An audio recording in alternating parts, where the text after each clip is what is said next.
ಪದ್ಯ 4 ಕಂದ. ಅಭ್ಯಾಸ. ಈ ಸಾಲುಗಳನ್ನು ಪದ್ಯದಲ್ಲಿರುವಂತೆ ಪೂರ್ಣಗೊಳಿಸು. ಅಳುವ ಕಂದನ ತುಟಿಯು ಹವಳದ ಕುಡಿಹಂಗ, ಆಡಿ ಬಾ ನನ್ನ ಕಂದ ಅಂಗಾಲ ತೊಳೆದೇನ.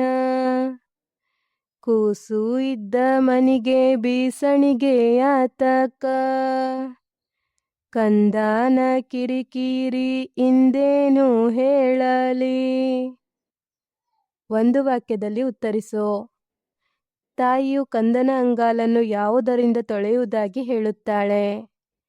ತಾಯಿಯು ಕಂದನ ಅಂಗಾಲನ್ನು ತೆಂಗಿನಕಾಯಿ ತಿಳಿನೀರಿನಿಂದ ತೊಳೆಯುವುದಾಗಿ ಹೇಳುತ್ತಾಳೆ.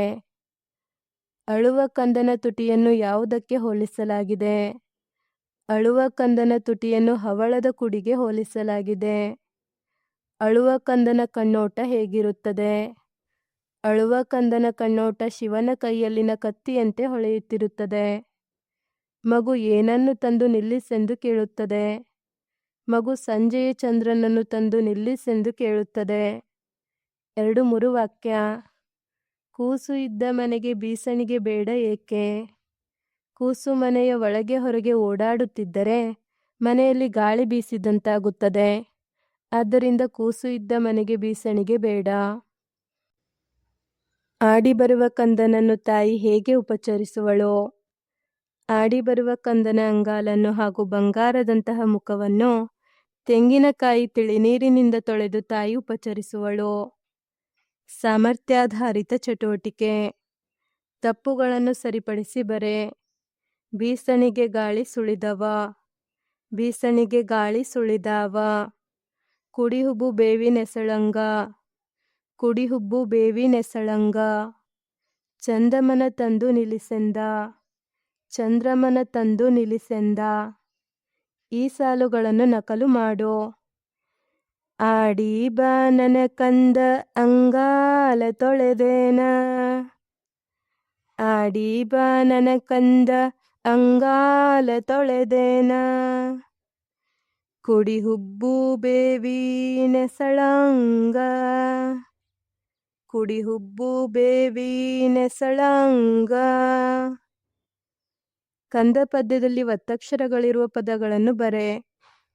ಇದ್ದ, ಕಂದಯ್ಯ, ತಕ್ಕೊಂಡು, ಕುಡಿಹುಬ್ಬು, ಕಣ್ಣೋಟ, ಕೈಯಲಗು. ಭಾಷಾಭ್ಯಾಸ. ಊಹಿಸಿ ಬರೆ.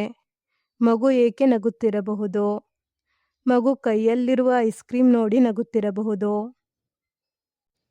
ಭಾಷಾ ಚಟುವಟಿಕೆ. ಸಮಾನಾರ್ಥಕ ಪದ. ಬಂಗಾರ, ಚಿನ್ನ, ಸ್ವರ್ಣ. ಕೂಸು, ಕಂದ, ಮಗು. ತಾಯಿ, ಅಮ್ಮ, ಅವ್ವ. ಈ ವಾಕ್ಯಗಳಲ್ಲಿ ಅಡಿಗೆರೆ ಹಾಕಿದ ಪದಗಳಿಗೆ ಗ್ರಾಂಥಿಕ ರೂಪ ಬರೆ. ಮನಿಗೆ, ಮನೆಗೆ. ಮಾರಿ, ಮುಖ. ಸುಳಿದಾವ, ಸುಳಿಯುವುದು. ಚಂಜೀಯ, ಸಂಜೆಯ. ಈ ಪದಗಳನ್ನು ಗ್ರಾಂಥಿಕ ರೂಪದಲ್ಲಿ ಬರೆ. ಹೊಳೆದಂಗ, ಹೊಳೆದ ಹಾಗೆ. ಕುಡಿಹಂಗ, ಕುಡಿಯ ಹಾಗೆ. ಎಸಳಂಗ, ಎಸಳ ಹಾಗೆ. ನೆನೆದಂಗ, ನೆನೆದ ಹಾಗೆ. ಬಂದಂಗ, ಬಂದ ಹಾಗೆ. ಕುಳಿತಂಗ, ಕುಳಿತ ಹಾಗೆ. ಧನ್ಯವಾದಗಳು. Don't forget to subscribe.